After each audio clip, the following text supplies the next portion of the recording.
Ողջույն սիրելի հայրենակիցներ, մենք հաղորդաշարն է Հայք News դրատվականի եթերում եւ այսօր ես հյուրընկալվել եմ տնտեսագիտության տեխնացու դոցենտ Մերձևով շարժման համակարգող խորհրդի անդամ Հայկ Վարմանյանին։ Շնորհակալ եմ, պարոն Վարմանյան, այս ձևաչափով։ Ես նույնպես շնորհակալ եմ, բարև ձեզ։ Բարև ձեզ։ Եվ ուրեմն,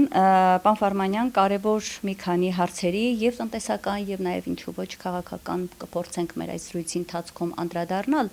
Կուզեմ մեր հարցազրույցը հենց սկսել հետեւյալով. անցյալ շաբաթ տեղի ունեցավ Մերձևով շարժման համակարգող Նարեկ Կարապետյանի հայտնի հարցազրույցը ամերիկյան հայտնի լրագրողի հետ, Թաքեր Կարսոնը,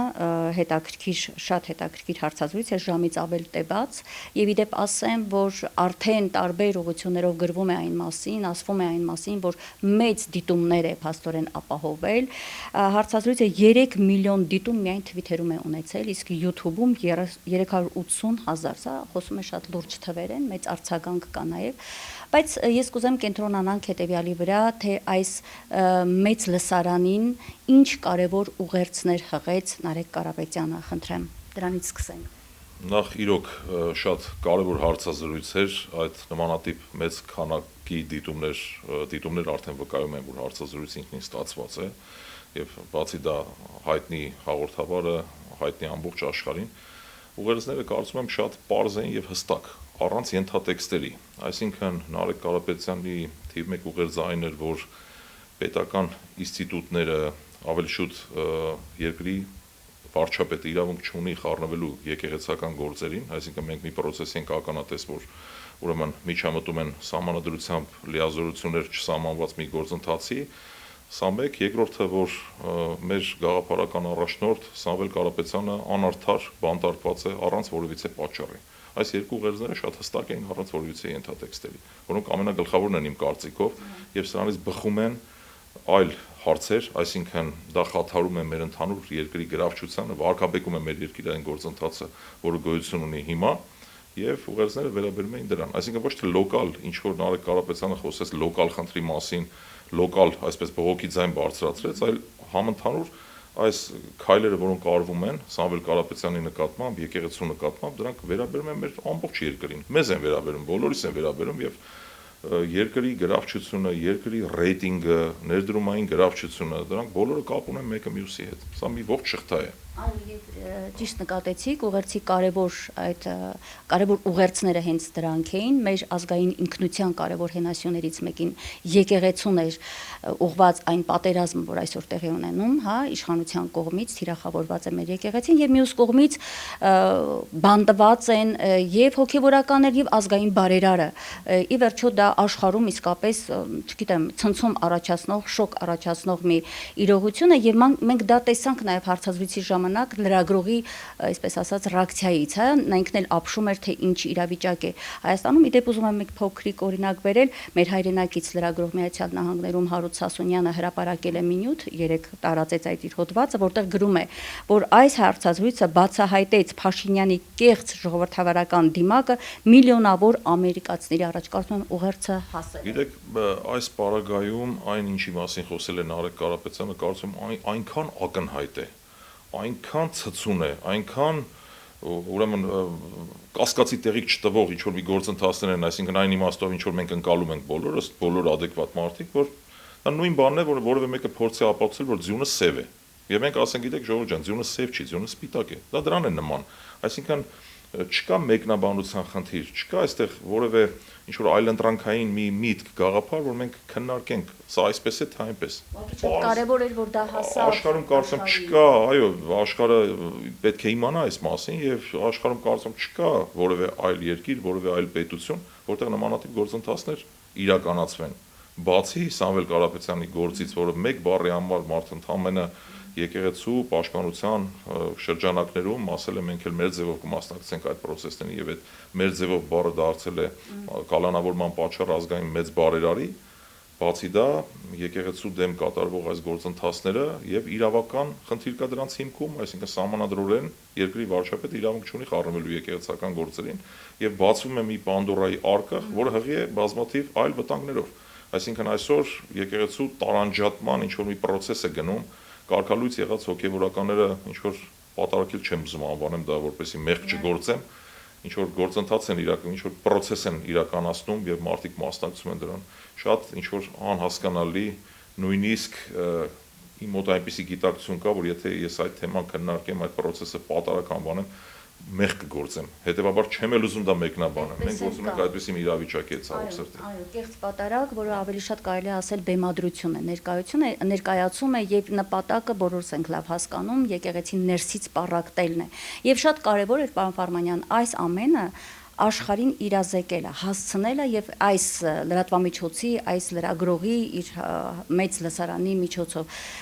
Ցավալի է, որ առ այսօր դա այդպես չի արվել, անկեղծ ասած, ես երբեմն մտածում եմ, ասենք, ընդդիմության կողմից էլ էլի պետք է արվեր տարիների, չէ, 7 տարիների ընթացքում այս իրազեկման անհրաժեշտ աշխատանքը չի արվել։ Եվ հետո էլ դժգոհում ենք, թե աշխարհը շատ բաներ ինչու չգիտի։ Պետք է հասցնել այն, ինչ արեց Նարեկ Կարապետյանը, փաստորեն։ Գիտեք, տարբեր առիթներով եւ մեր այդ հաշվետու ժողովի ժամանակ, դահլիճային հանդիպման ժամանակ եւ հանրահավաքի ժամանակ ես անձամբ հնչեցրել եմ այդ միտքը, որ ի տարբերություն բազմաթիվ քաղաքական միավորների, այլ քաղաքական ուժերի, մեր հիմնական առանցքային տարբերություններից մեկն այն է, որ մենք երբեք չենք անդրադառնում, թե ով ինչ է անում։ Հիմա ով ինչ է արել, չի արել Աստված իրանց հետ։ Մենք չենք անդրադառնում այդ թեմային։ Փաստն այն է, որ Նարեկ Կարապետյանին հաջողվել է հարցազրույց տալ, որը շատ ողջունելի է, դա նորություն է մեր քաղաքական դաշտում, այդպիսի մեծ մասշտաբի լսարան ունեցող լրագրողին տալ հարցազրույց համապատասխան եւ ուղերձները ճիշտ տեղ հասցնել։ Պարոն Ֆարմանյան, տեսեք եւ ինչպես ասում են, մեսիջը հասել է տեղ, որովհետեւ երեք արդեն մենք տեղեկատվություն ստացավ հայաստանյան մամուլը նաեւ արձագանքեց, որ Թրամփի որդին, որը պետք է այս օրերին լիներ Հայաստանում եւ ինչ որ ճաշկերույթ է, հա, ճաշ է նախատեսել էր Ալի Փաշինյանը եւ նրա տիկինը, պետք է հրավիրեին եւ հրավիրել էին, բայց ձախողվեց, չի եկել, պատճառը արդեն շրջանառվում է լրատվամիջոցներով այն է, որ հասել է արդեն այն տեղեկատվությունը Նարեկ Կարապետյանի միջոցով, հասել է ամերիկացիներին, արդեն վերնախավին ամերիկյան եւ պահպանողական այդ հատվածը բավական սուր է ընդունել այդ տեղեկատվությունը, թե ինչ է կատարվում ժողովրդավարական կոչվող Հայաստանում հայ առաքելական եկեղեցու դեմ։ Եվ մենք փաստորեն արդեն տեսանք արդյունքը։ Ցավոք սրտի այդ տեղեկատվությունը տիրապետում եմ այնքանով, որքանով Հայաստանի շարքային քաղաքացիները ԶԼՄ-ների միջոցով, գուցեև դա այդպես է, այո, եթե ենթադրում եմ, որ այո, հնարավոր է, որ այդ ազդեցությունը եղել է այդ իսկ պատճառով չի եկել, որտեղ որքանով հայտնի է Թրամփը հենց պահպանողական թևի ներկայացուցիչ է։ Հուսանք, որ այս ամեն ինչ հետևություններ կանեն գուցե այս իշխանությունները, իհարկե դժվար եմ պատկերացնում, բայց ամեն դեպքում հուսանք։ Անցնենք առաջ, շատ մի հետաքրքիր գրառում էի կարել ձեր Facebook-յան էջում, հղում տալով Դարոն Աջեմօղլուի հետևյալ իր հայտնի գրքին ինչու են ազգերը ձախողում եւ այդտեղ նշում եք, որ Աջեմօղլուն գիտականորեն ապացուցել է, որ երկրի հաջողությունը կամ աղքատությունը կախված է ոչ թե նրա բնական հարստությունից, այլ նրանից, թե ինչպես են կառուցվում նրա օրենքները, պետական ինստիտուտները եւ ցույց է տալիս, որ եթե պետությունում կա արդար օրենքներ, անկախ դատարաններ, ազատ բիզնես եւ իշխանությունը աշխատում է բոլորի համար, այդ երկիրը զարգանում է։ Հիմա այս ասվածի տեքստում հասկանանք մեր երկրում ինչ է կատարում, թե օրենքների հետ կապված, թե դատարանների արդարացի լինել արդյոք այդպես են թե ոչ եւ ի վերջո այս իշխանությունը որքան հասկանում եմ միայն ԿՊ-ի համար է հիշում եք ժամանակին կար էսպիսի մի բան թեկուս պոլիփետ է լինի միայն թե լինի մեր կուսակցությունից հայտնի նախկին կուսակցություններից մեկին է վերաբերում ասածս այս նույն սկզբունքով առաջնորդվում է այսօր այս իշխանությունը եւ ուրեմն ձեր այս դիտարկման հետ կապված կխնդրեմ ներկայացնեք մեր երկրում ինչ վիճակ է այս առումով նախ Դարոն Աջեմօղլուն հայտնի Նոբելյան մրցանակակիր տնտեսագետ որպես խորհրդատու այդ խորհրդատվական մակարդակով անդամակցել է մեր ձևով շարժմանը այդ մասին արդեն եղել է հայտարարություն մեր առաջին այդ հաշվետու ժողովի ընթացքում այդ ալիջային հանդիպման ընթացքում եթե ներկա եղել եք այո Նոբելյան մրցանակը ստացել է հենց այդ ուսումնասիրության համար այսինքն պետությունները պետք է ունենան ամուր ինստիտուտներ, ինստիտուցիոնալ կառույցներ, անկախ մեկը մյուսից եւ անկախ դատական համակարգ, Սա երկրի զարգացման տեսանկյունից չափազանց կարևոր է եւ իրոք երկրները ձախողվում են հենց այդ պատճառով, երբ որ այդ ինստիտուտները ամուր չեն, մեկը մյուսից անկախ չեն, կախյալ են, սա լրջագույն խնդիրներից մեկն է։ Ցավոք սրտի մեր երկրում այո մենք գործ ունենք այդպիսի իրավիճակի հետ եւ հենց մեր ձևով շարժմանն առնչվող օրինակներով արդեն բավարար է, որ մարդիկ պատկերացնեն, որ այդ ինստիտուտները լիարժեք չեն գործում։ Երբ որ մարդ մեկ բառի համար կարող է անարդար կալանավորվել, դա վկայում է այն մասին, որ մենք գնահատական որպես, որ դատարանները անկախ չեն։ Այսինքն բանական յուրաքանչյուր մարդ դա անալիզանելու, քննարկելու անհրաժեշտություն չունի, կարծում եմ։ Ակնհայտ է դա։ Նույն եկեղեցին, հայ առաքելական Սուրբ եկեղեցին դա միայն Հայաստանի Հանրապետության քաղաքացիներինը չի, դա ամբողջ հայության հայ առաքելական Սուրբ եկեղեցին է եւ աշխարհասփյուր հայերը դրանք միլիոնավոր մարդիկ են։ Դա նույն բանն է, որ ասենք օրինակ որևէ կաթոլիկ պետության ղեկավար, ասենք ուզենա գահանքեց անել Հռոմի Պապին։ Հռոմի Պապը ողջ կաթոլիկ կաթոլիկ աշխարհի հոգեվոր առաջնորդն է։ Մոտավորապես մենք ունենք նմանատիպ վիճակ Հայաստանի Հանրապետությունում։ Երբ անունը դնեն, չգիտեմ, կուսակրոնության ուխտն է խախտել, սա է արել, նա է արել, որևէ մեկս անմեղ չենք։ Յուրաքանչյուր մարդ ունի մեղավորության իր չափը եւ չի կարելի այդ Պանդորայի արկղը բացել եւ մտնել մի թեմայի մեջ, որը հղի է բազմաթիվ այլ վտանգներով։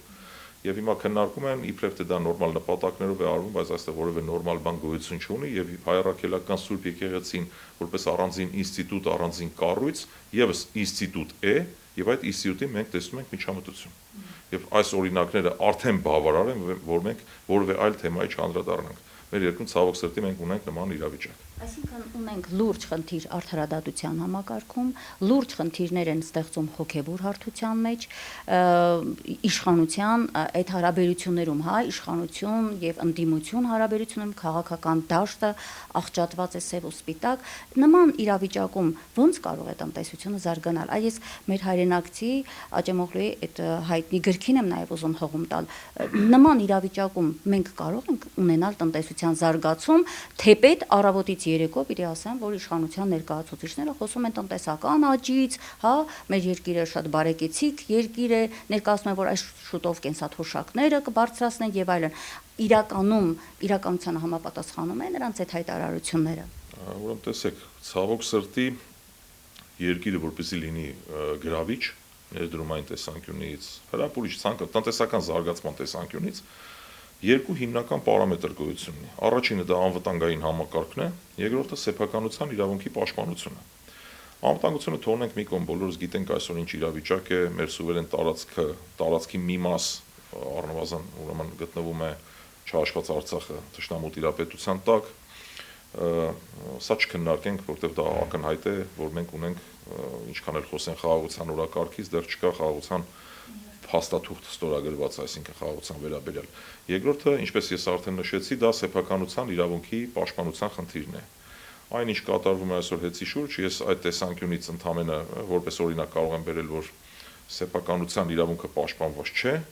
եւ ցավոք սրտի այդ երկու պարամետրերի չգոյության արդյունքում երկիրը չի կարող լինել հրապուրիչ տնտեսական զարգացման տեսանկյունից, ներդրումների տեսանկյունից։ Ինչ վերաբերում է տնտեսական զարգացմանը, որ ասում են տնտեսությունը զարգանում է, նախ մենք գործ ունենք հակասական իրավիճակի հետ։ Ինչի հաշվին է երկիրը զարգանում։ Երկիրը վերջին 2-3 տարիների ընթացքում արձանագրել է տնտեսական, ավելի շուտ տնտեսական ակտիվության այդ ցուցանիշները աճել են շնորհիվ Հայաստանի Եվրասիական տնտեսական միության անդամակցության։ Այսինքն ապրանքները ներկրվել են տարբեր երկրներից, դրանք դարձել են Եվրասիական միության ապրանքներ մեր երկրում, այնուհետև ազատ արտահանվել են Ռուսաստանի Դաշնություն։ Հիմնականում բոլոր այն ապրանքատեսակները, որոնք ուղիղ չէին կարող երրորդ երկրներից ներմուծվել Ռուսաստանի Դաշնություն։ Սրա հաշվին մենք արձանագրել ենք տնտեսական աճ։ Մյուս կողմից հարաբերությունները փչացնում են եւ մաքսիմալ օգուտ չեն քաղում այդ նույն Եվրասիական տնտեսական միությունից, խոսում են Եվրամիության անդամակցելու մասին,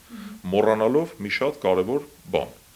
Այնպես ինչպես ցանկացած մասնագիտության մեջ գոյություն ունեն որոշակի պրոտոկոլներ, այսպես ասեմ ժողովրդական լեզվով, ասենք օրինակ բժշկության մեջ բժիշկներն առաջնորդվում են իրենց պրոտոկոլներով, որ պետք է այս դեղորայք ընդունես, այսինչ հիվանդության պարագայում, այնպես էլ տնտեսության մեջ կամ տնտեսագիտության մեջ գոյություն ունի մի չափանիշ։ Եվրամիությունը խոսում է, բանակցում է պոտենցիալ անդամակցող երկրների հետ միայն այն պարագայում, երբ տվյալ երկրի արտահանման 40%-ը բաժին ենք անում Եվրամիության անդամ երկրներին։ Հայաստանի Հանրապետության պարագայում այդ ցուցանիշը կազմում է ընդամենը 4.5%։ Մեր ընդհանուր Եվրամիության հետ առևտրաշրջանառությունը 8% չի կազմում։ Հետևաբար մեզ հետ որևէ մեկը Եվրամիության անդամ որևէ երկիր չի նույնիսկ բանակցի, այսինքն սա ընդհանրապես քաղաքական օրակարգ է, խոսել Եվրամիության անդամակցելու մասին, ի վնաս Եվրասիական տնտեսական միությանը։ Այսինքն ստացվում է մենք մեր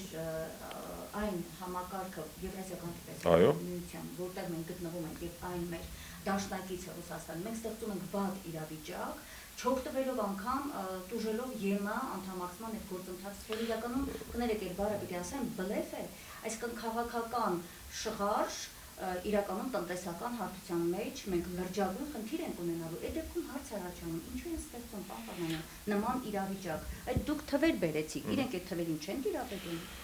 Տեսեք, մեկ անգամ եւս ստիպված եմ հիշեցնել հետեւյալը. ցանկացած քաղաքական ուժ, քաղաքական միավոր երկրի կառավարման մասին ունի իր պատկերացումները։ Մենք ընդհանրապես զերծ ենք մնում այդ վատը նեգատիվ անընդհատ բարձրաձայնելուց։ Գուցե իրենք չեն պատկերացնում, գուցե իրենք վստահ են, որ Եվրամիության անդամ են դառնալու, գուցե իրենք վստահ են, որ, չգիտեմ, Եվրամիությունը ավելի լավն է, գուցե բլեֆ են անում, ես չգիտեմ։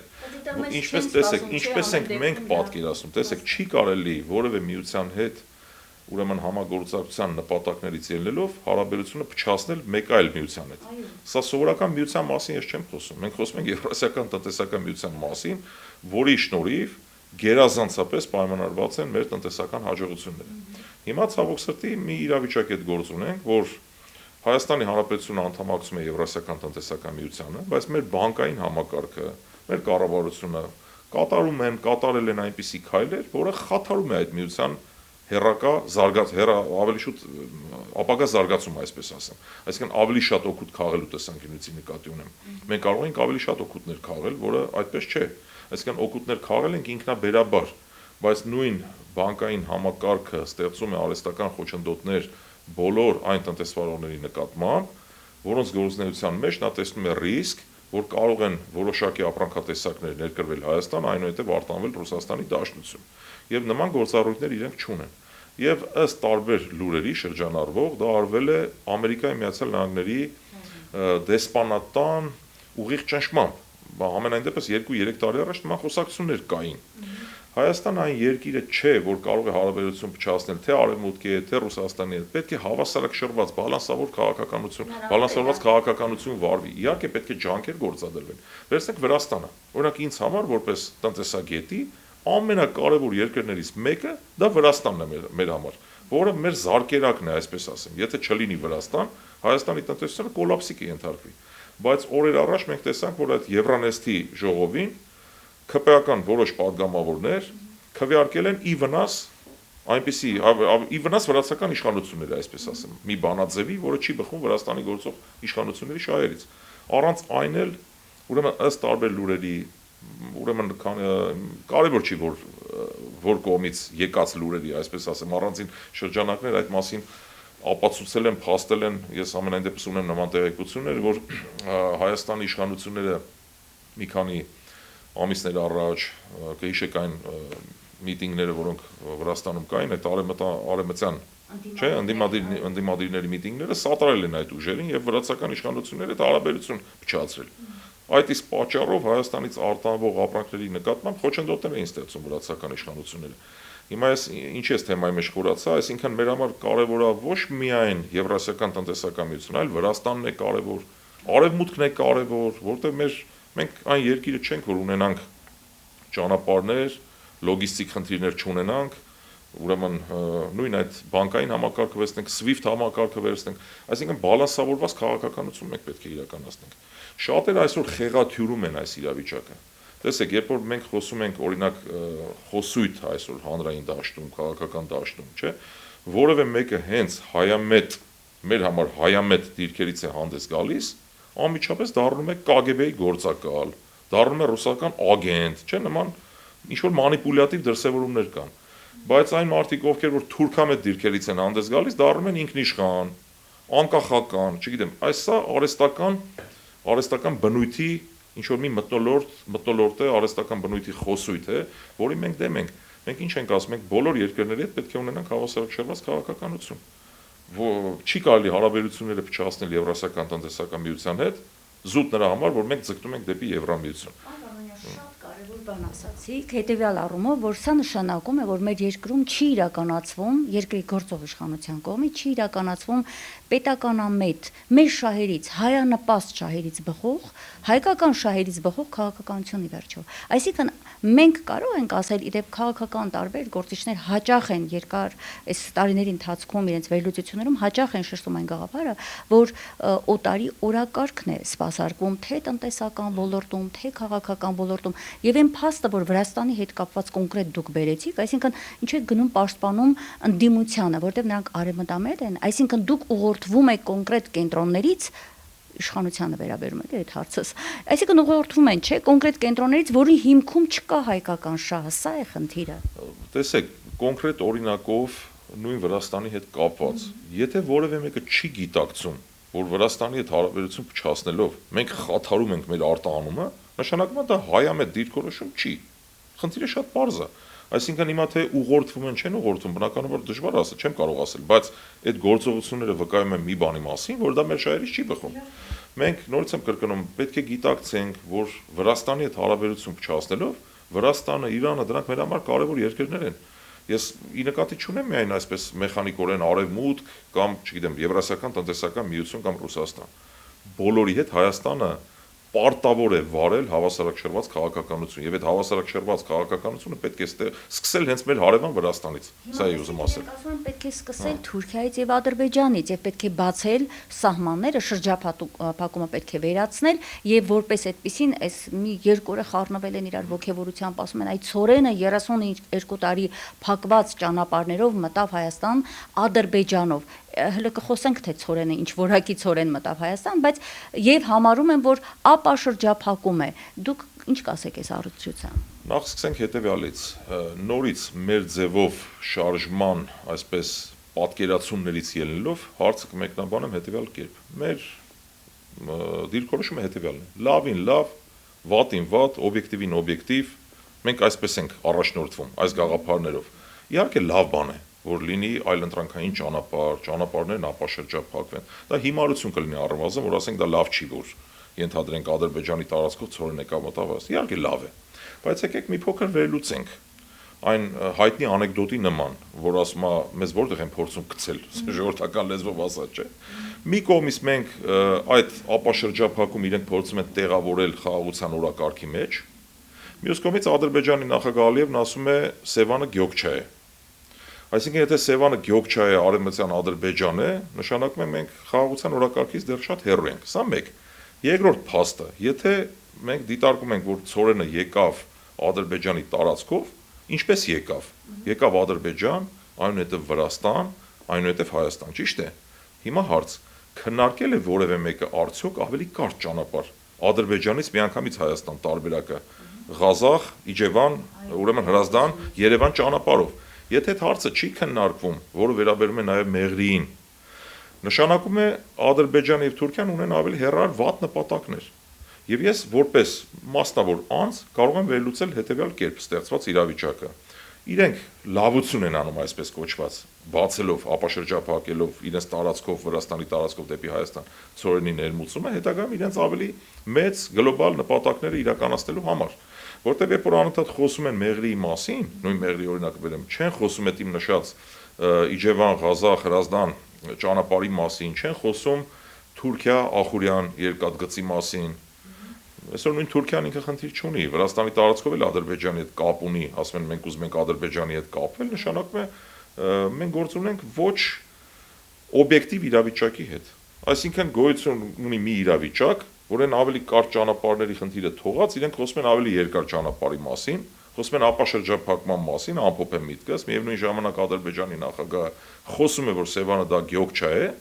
հետեւաբար այստեղ խաղաղության օրակարգից մենք դեռևս շատ հեռու ենք։ Եվ ուրեմն եկեք ավելի հստակ աշխարհ քաղաքական տեսանկյունից նաև գնահատական տանք տնտեսական այս խնդրին, իրականում մենք գործ ունենք Թրամփի ուղի ասվածը, այլ բան չէ, քան պան-թուրքիստական ծրագրի իրականացում։ Մենք կարող ենք այդպես ասել, որովհետև մեզ համար այո, տնտեսական տեսանկյունից ավելի ձեռնտու կլիներ, եթե Իջևան, Ղազախի այդ հատվածից Իջևանով գային բեռները, ադրբեջանական բեռները, ինչու է հենց այդ հատվածը վերցվում, դա հատուկ աշխարհաքաղաքական նպատակներ հեռահար չունի, արդյոք Թուրքիան եւ Ադրբեջանը ադրբեջանա-թուրքական կամ թուրքական աշխարհի հետ կապված։ Ցավով եմ ասում, բայց այո, կարծում եմ դա մեղրին պոկելու ծրագիր ընդամենը, ուղիղ ասեմ միանգամից, որովհետև շատ ակնհայտ է, եթե կան այլ ճանապարհներ, ավելի մոտիկ ճանապարհներ եւ դրանց մասին չի խոսվում, չի քննարկվում, չի բարձրաձայնվում, հետեւաբար ինչու այդ հերրու ճանապարհը, եթե Ադրբեջանը եւ Թուրքիան չունեն հեռար Հայաստանի շահերից չբխող նպատակներ, ապա ո՞րն է խնդիրը, որ չեն քննարկում այդ մնացած ճանապարհների բազմախնդիրը։ Քննարկում է ձեր ասած Ղազախ Իջևան այդ գիծը։ Այստեղ էլ մենք նորից նույն հարցին ենք չէ հանգում, որոնք պետականամետ չեն այս հարցերը քննարկել արդեն իսկ վկայում է այն մասին, որ մենք հասկանում ենք ինչի մասին, ինչի հետ գործ ունենք։ Հիմա այդ մասին ասենք, չասենք, փաստ արձանագրենք, որ կա նման իրավիճակ։ Մեր պատկերացումով անունը կդնեն Թրամփի ուղի կամ Ալիևի ասած, չգիտեմ, Զանգեզուրի միջանցք, այդ Թրամփի ուղուն անդրադառնամ։ Նախ Թրամփի այսօր աշխարհում էժան փողեր գոյություն չունեն։ Նույն Ամերիկայի Միացյալ Նահանգները, որ ունի 37 տրիլիոն արտաքին պետական պարտք, իր պետական պարտքի սպասարկման համար ծախսում է իր ծախսերը կազմում են արդեն 5% բյուջեի ծախսերի 5% ուղղվում է այդ պետական պարտքի սպասարկմանը, որը ահռելի գումար է։ Եվ ամբողջ աշխարհին Ամերիկայի Միացյալ Նահանգները ստիպում է իր երկրում ներդրում կատարել։ Նույն Եվրամիության երկրներին ստիպում է 750 միլիարդ դոլարի էներգագիրներ գնել, 600 միլիարդ դոլարի ներդրում իրականացնել։ Սաուդյան Արաբիան արդեն համաձայնվել է 1 տրիլիոն դոլար ուրեմն ներդրում իրականացնել Ամերիկայի տնտեսության մեջ։ Ամերիկան այդպիսի երկիր է, եւ հույս կապել, որ Ամերիկան պետք է գա այստեղ բազմամիլիարդանոց ներդրումներ անի, ես իրատեսական չեմ համարում որպես մասնագետ։ Եվ հետեւաբար շատ ուրախ կլինեի, որ իմ ասած այդ մեկ այլ ճանապարհը, մեկ այլ երկաթգիծը շահագործվելու վերաբերյալ քննարկումներ լինեին, անունը թող դնեին Փաշինյանի ուղի, թող չդնեին Թրամփի ուղի, թող լիներ Փաշինյանի ուղի, մեր երկիրը զարգանար։ Ինչու չկա դա։ Հիմա ես հարց եմ բարձրացնում։ Ես չգիտեմ, չեմ կարող ասել այդ հարցի պատասխանը չունեմ։ Եթե մենք լինեինք այսօր որոշում կայացնող, բանակցող, այդ հարցը կբերեինք օրակարգ միանշանակ։ Եվ չի կարելի ասել խաղաղությունը արդեն եկել է։ Խաղաղությունը եթե եկել է, սրանք հարցեր են, որոնք որ առաջանում են։ Հիմա բանական մարդիկ պետքա այս մասին մտածեն։ Ինչու չի քննարկում այդ այլընտրանքային ճանապարհների բացման հարցը։ Պարոն Վարդանյան, ամեն դեպքում այդ ճանապարհի հետ կապված դա չէ կարծում, որ այդպես հեշտ չի լինելու այդ միջանցք կոչվածը, հա, իրենց Զանգեզուրի միջանցք, ինչպես ասում է Ալիևը, այդպես հեշտ չի լինելու այդ հարցը, որովհետև կա ի վերջո ռուսական գործոնը։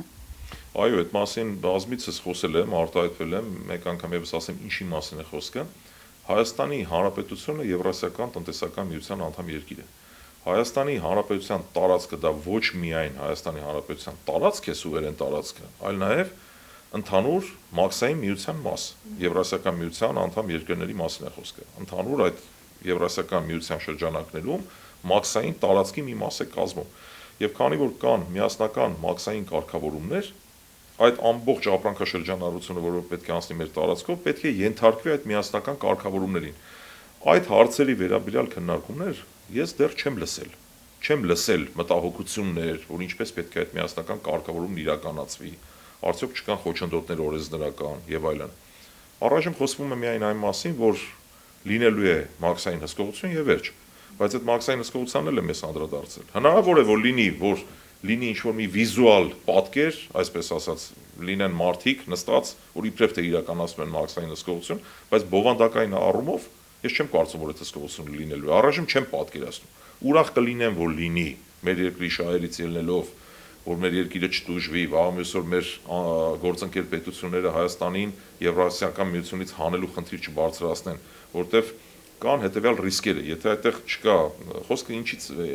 այսպես ելակետին անդրադառնամ, երբ որ ասում են միջանցք, Ալիևն է ասում, չէ՞, միջանցք, Զանգեզուրի միջանցք, անխոչնդոտ ճանապարհ եւ միջանցք նշանակում է, որ այդտեղ մաքսային հսկողություն չի լինելու։ Իսկ եթե մաքսային հսկողություն չի լինելու մեր պատկերացրած ձևով, այսինքն միասնական կարգավորման շրջանակներում, այդտեղ իհայտ են գալիս բազմաթիվ ռիսկեր, մասնավորապես ապրանքները Թուրքիայից կամ Ադրբեջանից կարող են մտնել Հայաստանի Հանրապետություն, հսկողությունից դուրս մնալ,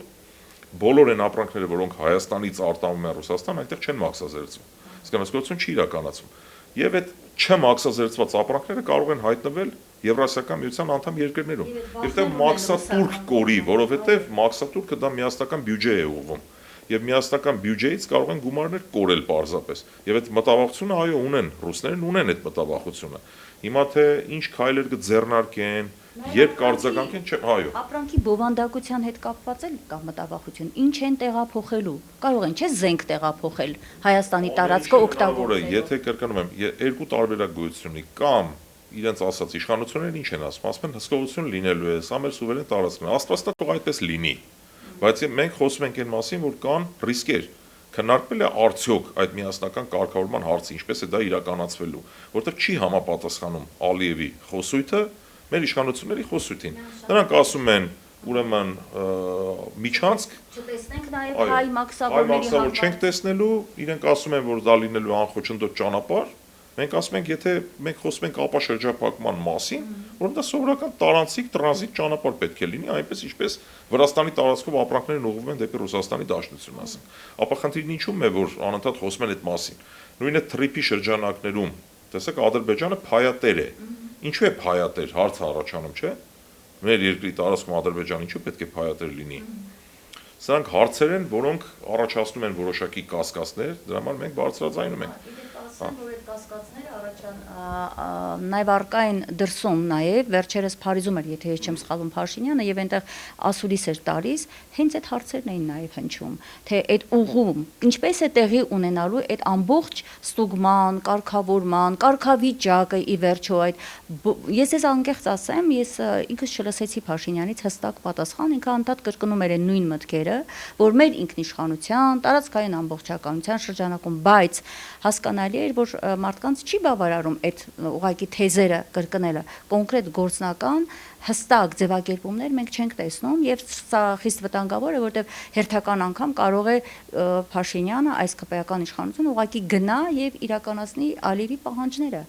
անվերահսկելի անցուդարձ եւ իրենց նաեւ ներկայություն այդտեղ շատ վտանգավոր բաներ են նաեւ տեսնում այլ մասնագետներ ադրբեջանա-թուրքական տանդեմի ոստիկանների գուցե նաեւ ներկայություն այսինքն ստացվում է որ մենք այդ տարածքից զրկվելու ենք սա միանշանակ է հայկական տարածք այդ հատվածը կդադարի լինել այնինչ թուրք-ադրբեջանական տանդեմի վաղեմի երազանքն է տեսեք ես այդ մտավախությունը այո ունեն, որ իրական մաքսային հսկողություն հնարավոր է որ չլինի, չարախնդալով չեմ ասում, Աստված տալ որ լինի, մեր երկրի շահերից կբխի որ լինի այդ մաքսային հսկողությունը, որպեսզի մենք մեր սուվերենությունը չկորցնենք, բայց աշխարհում կան տարբեր այսպես օրինակներ, փորձեր, որտեղ որ ընդհանրապես ձևական բնույթ է կրում դա,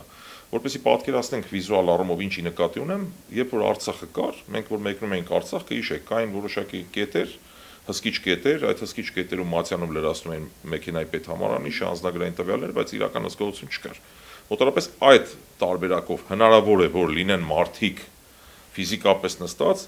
բայց տարանցման փաստաթուղթ չլրացվի, հսկողություն չիրականացվի եւ այդ ապրանքները հսկողությունից դուրս մնան, որտեղ կրկնում եմ, այս մտավախությունը առաջանում է զուտ մեկ պարզ պատճառով, որ Ալիևն ասում է միջանցք, մենք ասում ենք Թրամփի ուղի, Ալիևն ասում է անխոչնդոտ ճանապարհ, մենք ասում ենք ինքնիշխանություն եւ նաեւ այս ապաշրջափակման մասին ամփոփ եմ միտքս, քիչ առաջ հնչեցված, երբ որ չի քննարկվում այդ այլընտրանքային ճանապարհների շահագործման հնարավորության հարցը եւ խոսում եմ միայն մեղրի մասին, սրանք հիմք են հանդիսանում կասկածել եւ ունենալ համապատասխան մտավախություն։ Սա է ամբողջ խնդիրը։ Պարոն Ֆարմանյան, դառնանք այս հարթության մեջ նաեւ ցորենի, հա, ինչ կատարվեց այս ցորենի ներկրման հետ։ Իդեպ ասեմ, որ շատ ցավով եմ ես այդ լուրը ընդունեցի, որովհետեւ սրանք այսքան ողջևորված ասում են, այդ ցորենը եկավ Ադրբեջանից, Ղազախստանից, ստացանք ցորեն եւ այլն։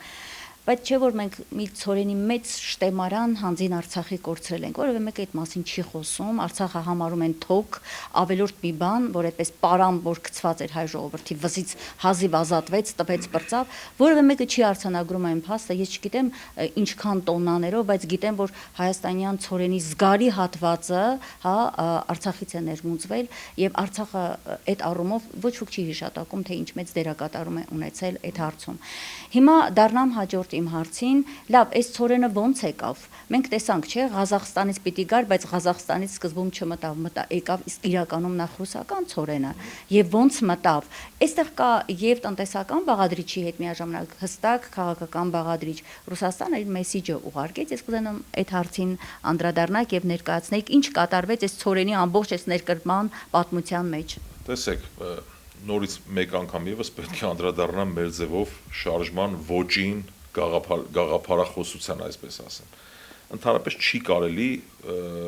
անընդունելի ավելի շուտ ինձ համար, նախ ինձ համար եւ ընդհանրապես կարծում եմ ցանկացած ողջախոհ մարդու համար լավ բաները չնկատել։ Մենք ինքներս պես հիմար վիճակի մեջ կդնենք եւ նաեւ կոչ կանեմ մեր գործընկերներին, նաեւ ընդդիմադիր երեք ողջ համացանցը ողողված էր առաջի կարգի ցորեն չի, 4-րդ կարգի ցորենա եւ այլն։ Խորհուրդ կտամ դրան չանդրադառնալ։ Էական չի, թե ինչ կարգի ցորեն է։ Էականն է, որ այդ ճանապարհով եկել է, չէ՞։ Հիմա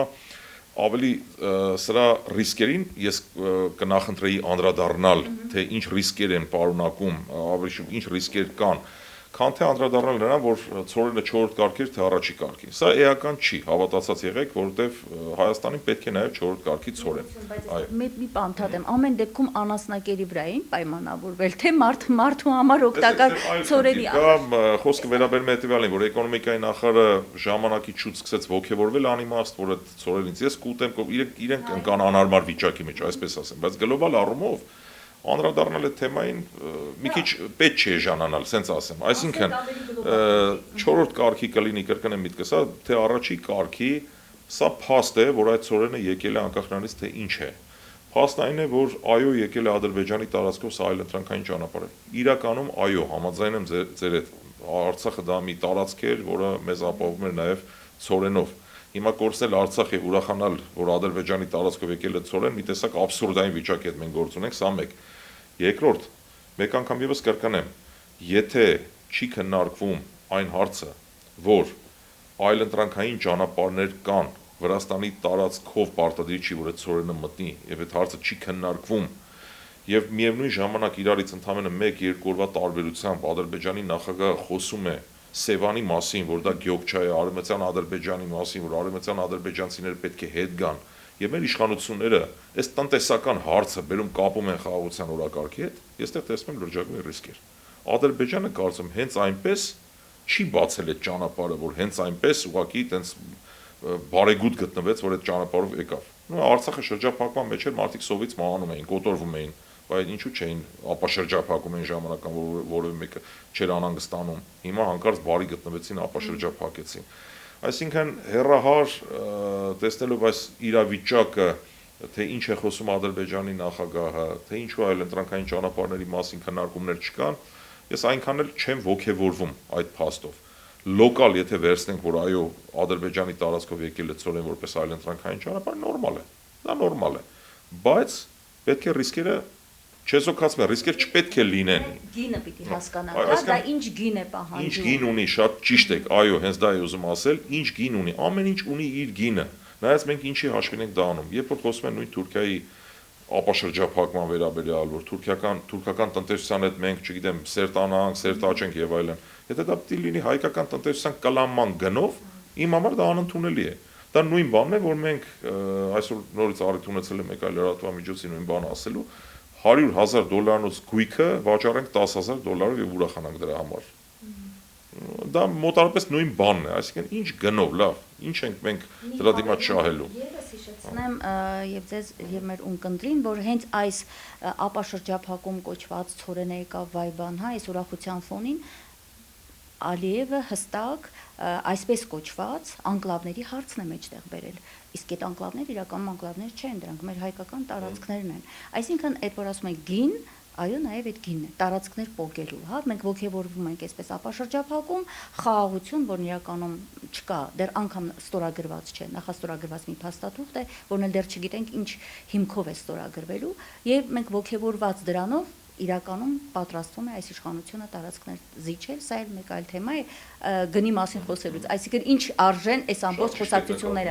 Այո, շատ ճիշտ եք եւ ցավոք սրտի դա այդպես է, փաստ է եւ վստահ եմ, կարծում եմ, սա որպես մասնավոր կարծիք կարող եք ընդունել նաեւ, որ Ադրբեջանը հենց այնպես որևէ ճանապարհ չի ապաշրջափակում։ Սա տակ ես տեսնում եմ լրջագույն ռիսկեր, ցավոք սրտի մենք այն բարենպաստ իրավիճակում չենք գտնվում, որ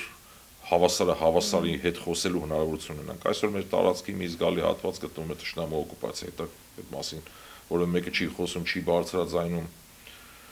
Ցավոք, այդպես է, այո, շատ ճիշտ եք։ Իսկ ռուսական քայլը հետաքրքիր էր նաև, Ռուսաստանը ուզեց ասել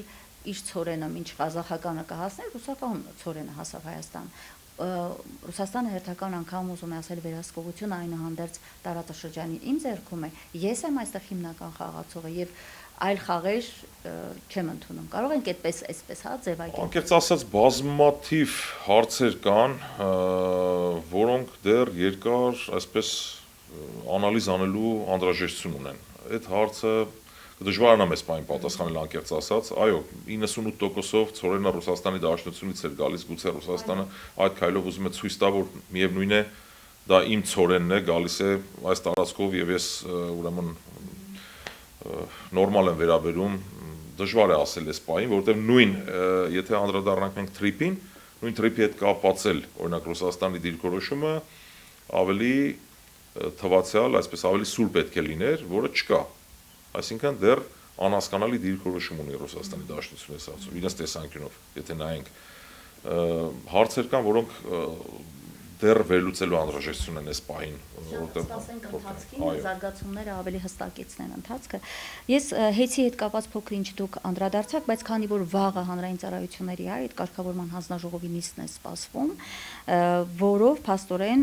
հեծի կառավարման լիցենզիայից զրկելու է սեփականատիրոջը, սա ինչ գործընթաց է սկսվում, ինչ նպատակ ունի, ընդ որում որոշումը կայացված է, հա, վաղը պետք է հանրային նախագիծը կա կամ այսպես ասեմ, որոշումը վաղը կհրապարակվի նիստը տեղի ունենալու եւ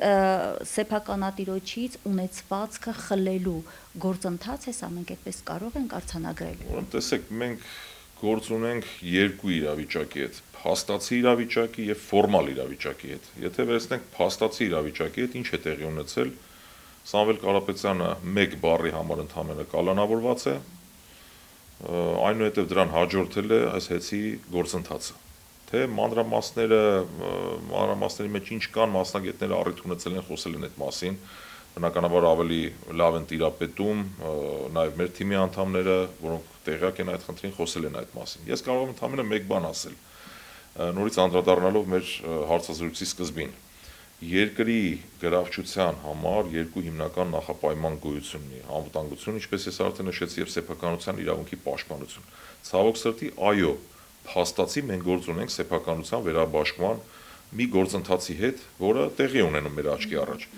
Բայց ֆորմալ առումով, երբ որ այսօր իշխանություններին հարստակ, որ սեփականություն է խլվել, իրենք ձեզ պատասխանելու են հետեւյալ կերպ. որևէ մեկի սեփականությունը չենք խլել։ Սամվել Կարապետյանն է հեծի սեփականատերը։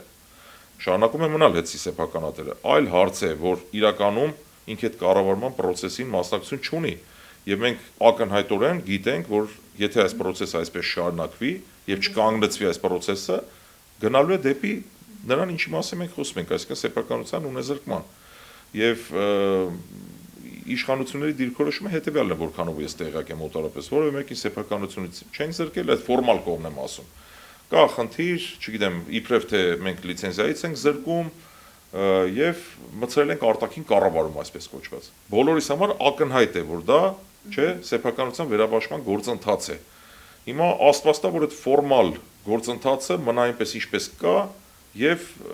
ուրեմն չկարողանան այդ սեփականությունը վերաբաշխել։ Դրա համար այդ պայքարը գնում է հենց այդ ուղղությամբ, եւ Ստոկհոլմի դատարանի հետ որոշումներ եւ այլն, որոնք ցավոք սրտի այսօր չեն կատարվում։ Իհարկե սա երկրի ռեյտինգին մեծ հարված է, ինչքան էլ փորձեն փաթեթավորել, որ դա այդպես չի, բայց դա այդպես է։ Ընդհանրապես ես ինչ եմ փորձում ասել, որ զուտ եթե այդ հարց ուղեք իշխանություններին, իրենք պատասխանելու են, որ սեփականության խլման գործընթաց չկա։ Հեծի սեփականատերը հանդիսանում է Սամվել Կարապետյանը։ բայց փաստացի այն ինչ կատարվում է այսօր, ուրեմն այդ ճանապարհը տանում է դեպի դրան։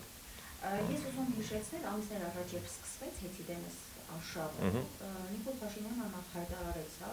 հեծը չի մնա Տաշիր ընկերության սեփականություն, ուղղակի իր խոսքից այդպես է գալիս եւ ինքը սցենար նշեց, որ պետք է գնա մենք երբեմն անհրաժեշտ են բիրատական միջոցներ, այդ միջոցներից է օրինակ հեծի ազգայնացումից սկսած, ընդ որում անկասելի է այդ գործընթացը, սա իր խոսքերն են, եւ մյուսը նշում է, որ հանձնվելու է պրոֆեսիոնալ հուսալի կառավարման այլ ամբողջությամբ մնալով պետական, այսինքն ուղիներ ինքը ասեց, եւ այդ ուղիները հստակ ցույց են տալիս, որ ինքը ուղղակի գնում է իրական սեփականատիրոջից գույքը խլելու գործընթաց, անունը դրվում է ազգայնացում, չգիտեմ, պետականացում, մեկ այլ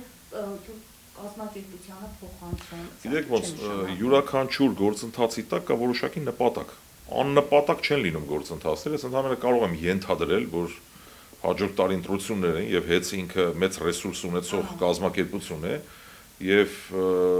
իրենց համար կարծում եմ անհանդուրժելի էր այդ ռեսուրսը թողնել Սամվել Կարապետյանին այսպես կոչված։ Այսինքն վտանգ էին տեսնում։ Թեկուզ հեծը եթե ասենք քանդվի ներսում, դա կարևոր է քաղաքական, ասենք իրենց համար ձայների ապահովում։ Հնարավոր է։ Ինչ վերաբերում է սեփականությունը խլելուն, գիտեք, դա արդեն են ժարգոնային լեզվով ասած, դա մի բեսպրիձելի հետ գործ ունենք, որը որ ամբողջ աշխարհում չգիտեմ, որ երկրներում նման բան գոյություն ունի։ Եթե նույնիսկ որևէ բան ճանաչվում է գերակաշահ, որևէ բան ճանաչվում է ուրեմն ազգայնացման ենթակա ինչ-որ օբյեկտ, ստրատեգիական կամ չգիտեմ ենթակառուցվածքային օբյեկտ, դրա համար սեփականատերը պետք է ստանա պատշաճ փոխհատուցում։ Բայց փոխհատուցման մասին առայժմ խոսակցությունները ես ծանոթ չեմ, ցավոք սրտի, եւ վստահ եմ, հավատում եմ, որ այն նպատակը, եթե անարդար է, այդ անարդար նպատակները ուղղակի չեն կատարվի։ Հավատում եմ դրան։ Հուսանք, որ այդպես կլինի։ Ես կուզեմ անդրադառնանք նաև այս հատվածում մեր զրույցի Սամվել Կարապետյանի ուղերձներին, շատ հետաքրքիր ուղերձներ է հղում նա ժողովրդին, որտեղ թե եկեղեցու հետ կապված, թե այսպես ոնց որ հույս է տալի ժողովրդին, որ ամեն ինչ լավ է լինելու, որովհետև մենք կանգնած ենք իսկապես մեր հոգևոր հենասյան թիկունքին, թե տնտեսական շատ կարևոր ուղերձներ է հղում աշխատատեղերի ստեղծման, տնտեսությունը զարգացնելու հետ կապված ինչ ուղղություններով գնալ։ Իդեպ շատ կարևոր մի ուղերձ էր, եթե չեմ սխալվում, սեպտեմբերի 15-ին կամ 8-ին է ժողովրդագրության հետ էր կապված, կատաստրոֆիկ վիճակում է գտնվում մեր ժողովրդագրությունը։ Ես կխնդրեի նախ այդ հարցին, անդրադառնալ, ինչ եւ կարծես թե այդպես կետեր էր նշվում, ինչ պետք է անել, որովհետեւ եթե մենք այս հունով ենք գնում եւ այսպիսի վիճակում, կատաստրոֆիկ վիճակում է մեր ժողովրդագրական պատկերը, կատարվում է այն, ինչ ուզում է մեր թշնամին, չէ, Հայաստանի հայաթափումը իրականացնում ենք մենք ինքներս մեր ձեռքով այս արտագաղթի միջոցով։ Ինչպես սա կանգնեցնել, որովհետև իր ուղերձներում ինքը հաճախ այդ մասին նաև ասում է, արտագաղթը պետք է կանգնեցնել, աշխատատեղեր ստեղծել եւ այլն եւ այլն։ Հիմա այս իշխանությունների օրոք դուք դա պատկերացնում եք այդ ծրագրերի իրականացումը, տնտեսության զարգացման, այն թեզերը, որ տալիս է Սամվել Կարապետյանը, թե պետք է սպասենք 2026-ին, եւ ձեր ուժը, որը հայտ է ներկայացրել քաղաքական կուսակցություն դառնալու, հուսանք, որ կհաղթանակի եւ միայն այդ դեպքում հնարավորություն կլինի պատկերացնել այդ շատ կարեւոր տնտեսության եւ այլնի հետ կապված թեզերի իրականացումը։ Ցանկացած տնտեսական թեզ կլինի, թե այլ թեզեր, որոնք մեր պատկերացումների շրջանակում ենք ցանկանում ենք դա իրականություն դարձնել, պետք է ունենանք համապատասխան լծակներ։ Եվ հետեւաբար ընտրությունները մի միջոց են ավելի շուտ եւ այդ մասնակցության արդյունքում, երբ որ մենք ակնկալում ենք հաղթանակի պարագայում, երբ որ կլինեն այդ լծակները, այդ պարագայում հնարավոր կլինի այդ ծրագրերը կյանքի կոչել։ Թե ինչպես են ուրիշները պատկերացնում, ես արդեն մի քանի անգամ շեշտեցի մեր հարցազրույցի ընթացքում, դա իրենց գործն է։ Մենք մեր պատկերացումներն ունենք եւ ցանկալի կլինի, որ ունենանք այդ լծակները եւ դրանք կյանքի կոչենք։ Այո, մենք գտնում ենք, որ մարդը մինչև չունենա արժանապատիվ աշխատանք, չկապի իր հողին, միևնույնն է նա արտագաղթելու է։ Ինչ ենք մենք ասում։ Մենք ասում ենք, որ պետությունը պետք է կանգնած լինի փոքր եւ միջին բիզնեսի կողքին։ Երբ որ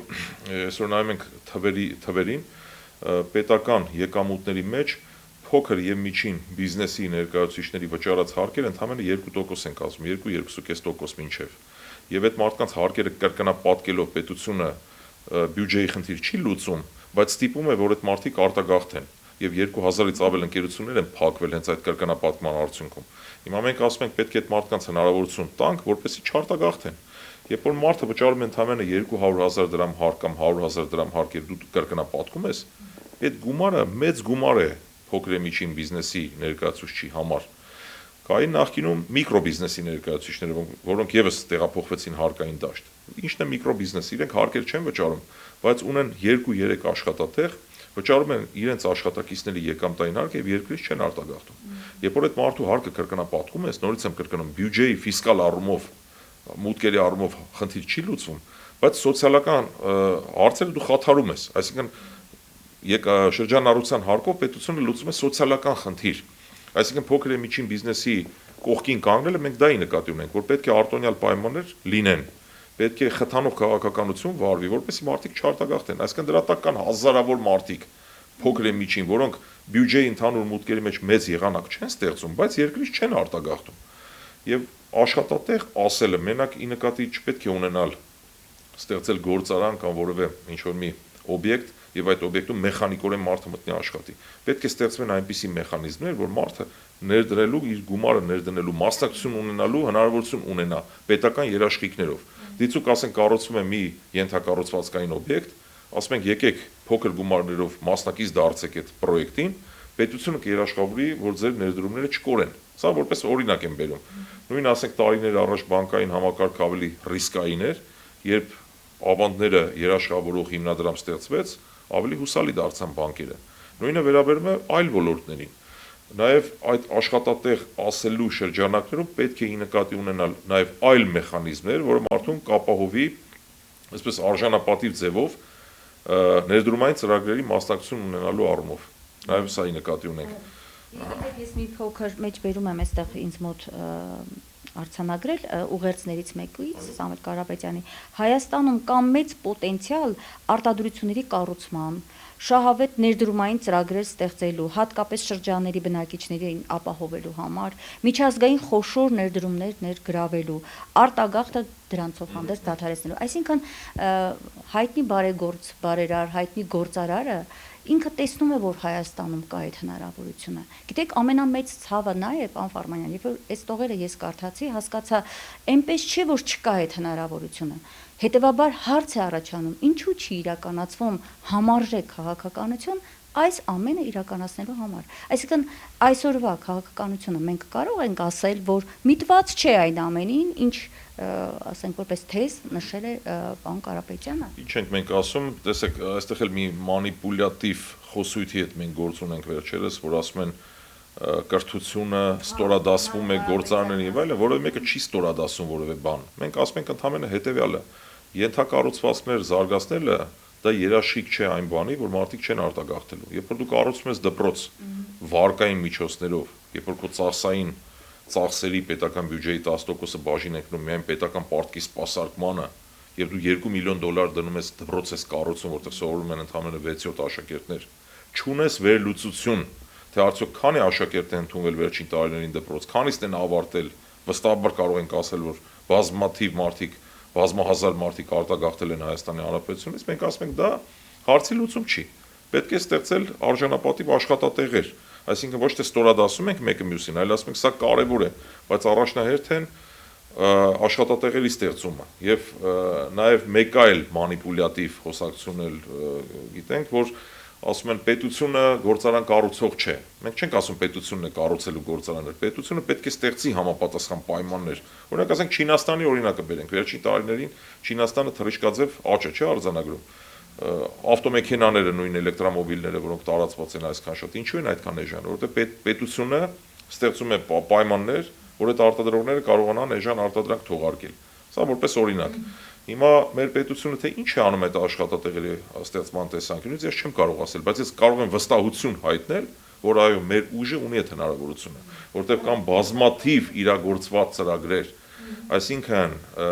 գոյություն ունի մի շատ լավ արտահայտություն, արդյունքի մեթոդաբանություն։ Ինչ արդյունքներ ես դու արձանագրել։ Իսկ մեր ուժի գաղափարական ղեկավարը արձանագրել է բազմաթիվ արդյունքներ, եւ հետեւաբար ինքը պատրաստ է ուրեմն այդ նույն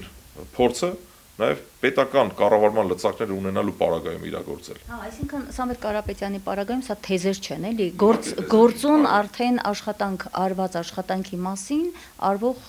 հայտարարություններ են, որոնք ձեր իշխանության գարու դեպքում, այսինքն եթե դուք լինեք վաղը լծակներ ունենաք համապատասխան, վստահ եմ, որ կիրականանա եւ դա ցույց է տալիս Սամվել Կարապետյանի այս տարիների աշխատանքը։ Այդ առումով ժողովուրդը պետք է կարծում եմ վստահություն ունենա եւ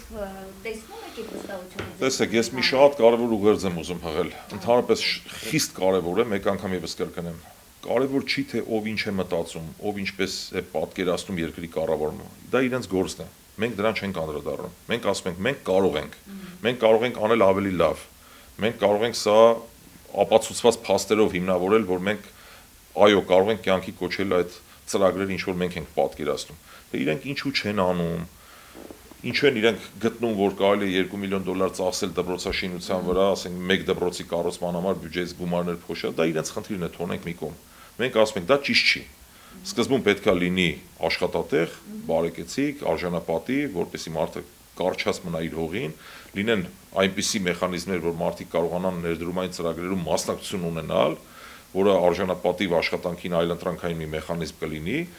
եւ չարտագաղթելու արդյունքում մեր երկիրը հզորանա, տնտեսությունը հզորանա եւ տնտեսության հզորացման հետ զուգահեռ նաեւ ունենանք լավ կրթական համակարգ, լավ առողջապահական համակարգ, այլ ոլորտների զարգացում։ Սա է մեր մոտեցումը։ Եվ շատերը ասում են, բոլորը նույն բանի մասին են խոսում, բոլոր քաղաքական ուժերը նույն բանի մասին են խոսում, ես ասում եմ, դա իրենց գործն է, թող խոսեն։ Մենք ունենք այդ փորձը։ Արդեն մեր գաղափարական առաջնորդը բազմաթիվ իրականացված ծրագրերով ապացուցել է։ Եթե նույնիսկ որևէ մեկն ասում է, որ սա լավ է, մենք ասում ենք, մենք լավից ավելի լավ կարող ենք սա անել։ Հիմա արդեն ընտրությունը թողնենք ժողովրդին։ Չմտնենք սև ու սպիտակի դաշտ, անընդհատ ասել, սա էս վատ բանն եղել է, Աստված իրանց հետ։ Մեր ամբողջ հարցազրույցի ընթացքում ես նկատեցի եւ դա ողջունելի է իհարկե, որ դուք շատ զուսպ եք արտահայտվում իշխանություններին, այսպես հա, որտեղ մենք վերջի տարիներին միշտ դա տեսնում ենք, ընդդիմությունը այդ սև ու սպիտակի այդ ընդգծված գիծը, որը տարավ իշխանությունը, Նիկոլ Փաշինյանը հստակ է տարանջատումը արեց եւ կար մեկ-մեկու այսպես ցեղ շպրտելու այդ գործընթաց։ Ես նկատում եմ նրբանկատորեն դուք անցնում եք եւ ավելի գործնական այսպես ուժի դիրքերից եք հանդես գալիս, որ մենք անում ենք, մենք չենք սևացնում, մենք անում ենք, բայց արդյոք հակառակ կողմը նույն ձևով է վերաբերում ձեր աշխատանքին, որովհետև դուք փոքր-ինչ անդրադարձաք այդ հարցին, Նարեկ Կարապետյանի ասած խոսքը դարձրեցի մի մեծ քննարկման թեմա, հասան նրան, թե Նարեկ Կարապետյանը, մեր ձևովի անդամները չեն հասկանում, ինչքան կարևոր է կրթությունը, բայց արդյոք դա էր ասում Նարեկ Կարապետյանը։ Հստակ պարզ ասվում է, եկեք առաջնահերթությունները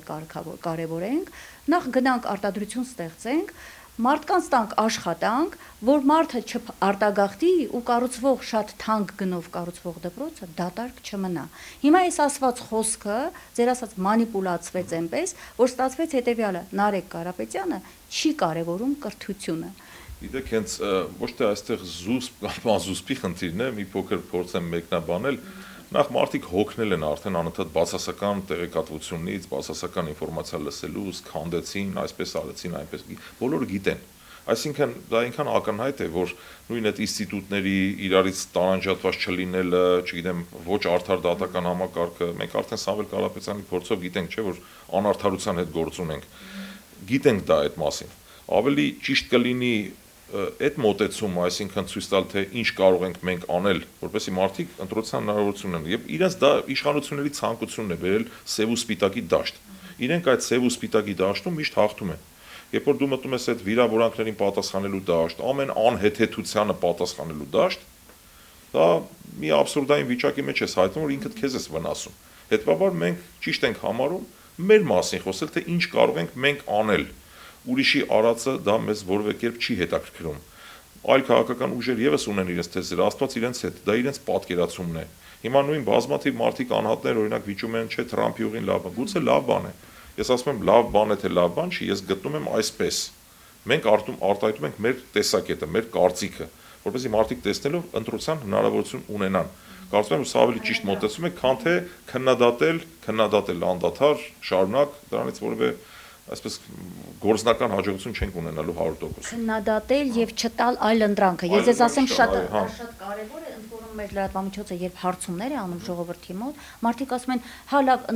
այս իշխանությունը շատ վատն է, բայց ինչ այլ ընտրանք է առաջարկում ընդդիմությունը, այստեղ է որ իրենք կանգնում են եւ ասում են մենք այդ այլընտրանքն ենք ուզում տեսնել, որպեսզի հստակ օրակարգ մեջ բերվի, դա տնտեսական կլինի, քաղաքական հարցերին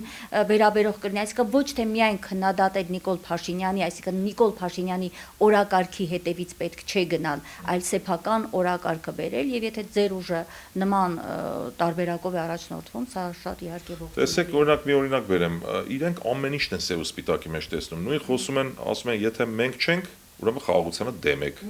Եթե թրիփին դեմ եք, ուրեմն խաղաղությանը դեմ եք։ Չգիտեմ, այս անընդհատ այս բանի մեջ են, չէ՞, անընդհատ այս քննարկումների մեջ են։ Հիմա մենք ինչ ենք ասում ենք թրիփին դեմ չենք, ապաշրջափակմանը դեմ չենք, բայց պետք է հաշվի առնել այս հանգամանքները։ Մոտավորապես այս մոտեցումն է ճիշտ իմ կարծիքով, էլի։ Դուք որքան էլ թեպետ փորձում եք այդ դաշտ գալ, ես ամեն դեպքում որքան էլ այդ եմ ուզում ասել, որ որքան էլ հետևում եմ իշխանության տարբեր նաև սատելիտ, նաև իրենց սպասարկող քաղաքական գործիչների գրառումներին մեր ձևովի հետ կապված։ Իրենք անընդհատ ձեզ տանում են այդ սև ու սպիտակի դաշտ։ Չգիտեմ ձեզ որքանով է հաջողելու դեմ գնալ դրան եւ ասել ստոպ, ինչպես ասում են։ Չի հաջողվելու իրենց, մենք այդ դաշտ չենք մտնելու, վստահեցնում եմ։ Մենք խոսելու ենք մեր անելիքների մասին։ Այո, մենք միևնույն ժամանակ մատնացույց ենք անելու անարդար երևույթները, որոնք գոյություն ունեն, եւ շարունակեմ միտքս, այո, մենք խոսելու ենք մեր ծրագրերի, մեր անելիքների մասին, որքան էլ փորձեն ներքաշել այդ վիրավորանքների դաշտ, ատելության դաշտ, սևացնելու դաշտ, մենք դրան չենք ենթարկվելու այդ պրովոկացիաներին, այսպես ասեմ, դա ճիշտ չի, ճիշտ մոտեցում չի։ Իհարկե շատ լավ է, դա արդար է եւ ընտրությունների նախաշեմին հնարավորություն եք տալիս, որ ժողովուրդը ճիշտ հստակ ընտրության գնա։ Եվ ավարտեմ հետեւյալ հարցով. կա անհանգստություն, որ այս իշխանությունը, իդեպ այդ անհանգստությունը օդից չի ծնվել, Նիկոլ Փաշինյանը եթե չեմ սխալվում 1 ամիս առաջ էր, հա, խորհրդարանում ելույթ ունեցավ եւ հստակ ասեց, որ կան անձեր եւ կան քաղաքական ուժեր, որոնք ես կոնկրետ իր ձևակերպամ չեմ ասում, միտքն եմ ասում, որոնք պետք է ուղղակի դուրս մղվեն լուսանցքում պիտի հայտնվեն։ Այդպես սկսեց եւ օրինակ մենք տեսանք Գյումրիի, հա, քաղաքապետը բանդարկված է։ Կա խոսակցություններ, որ նա նպատակ ունի, որոշ քաղաքական ուժերի համար ստեղծել այնպիսի իրավիճակ, որ նրանք չկարողանան ընտրություններին մասնակցել։ Այդ ուղղակիորեն ասեմ, դաշնակցությաններ նաև ակնարկում։ Եվ նաև այն քաղաքական շարժումներին, նախաձեռնություններին, որոնք նոր են ստեղծվում, հայտ են ներկայացնելու հունվարից, ինչպես մեր ձևով շարժումը քաղաքական հայտ է փորձում ներկայացնել, խոչընդոտել ամեն կերպ, ես չգիտեմ, իրավական, ինչ հարթություններում փորձել խոչընդոտել, որպեսզի դուք չկարողանաք որպես քաղաքական ուժ կուսակցություն ձևավորվել եւ հնարավորություն չունենաք 2026-ին մասնակցել ընտրությունների։ Դուք ունեք այդ մտավախությունը, իրենց կհաջողվի դա անել, թե ոչ։ Գիտեք, ցանկացած բան կարելի է մտածել, ենթադրել, որ ամեն ինչ կարող են անել, չեմ բացառում, բայց մենք օրենքի տառին համապատասխան ամեն ինչ անում ենք օրենքի շրջանակներում, որ որևէ մեկը չկարողանա հիմնավոր պատճառ գտնել թե կուսակցությունը չգրանցելու տեսանկյունից թե բան։ Իհարկե այդ ռիսկերը հաշվարկված են, այդ ռիսկերը մենք գիտակցում ենք եւ քննարկում են նաեւ այլընտրանքային տարբերակներ, բայց բոլոր դեպքերում աշխատում ենք թույլ չտալ այնպիսի մի բան, որ կարողանան օրենքի շրջանակներում ուրեմն մերժել։ Իհարկե ամեն ինչ հնարավոր է, չեմ բացառում որևէ բան, բայց կան քննարկումներ, այլընտրանքային տարբերակներ են քննարկվում, ռիսկերն են կշռվում, այսպես ասեմ, ամեն ինչ հնարավոր է, որևէ բան չի կարելի բացառել, բայց դրան կան հակաքայլեր։ Շատ լավ, շատ շնորհակալ եմ այս բովանդակարից հարցազրույցի համար, սպասենք զարգացումներին, կարծում եմ մենք եւս առիթ կունենանք միասին վերլուծելու թե տնտեսական, թե աշխարհակաղակական իրողությունները եւ հասկանալու մեր ձևով շարժման ընթացքը նաեւ եւ գործողություններն ու ծրագրերը ներկայացնելու մեր ժողովրդին։ Շնորհակալ եմ, պարոն Պարմանյան։ Շնորհակալ եմ։ Վերհիշեցնեմ, սիրելի հայրենակիցներ, այսօր ես զրուցում էի տնտեսագիտության թեկնածու դոցենտ մեր ձևով շարժման համակարգող խորհրդի անդամ Հայկ Պարմանյանի հետ։ Լավ եղեք, կհանդիպենք։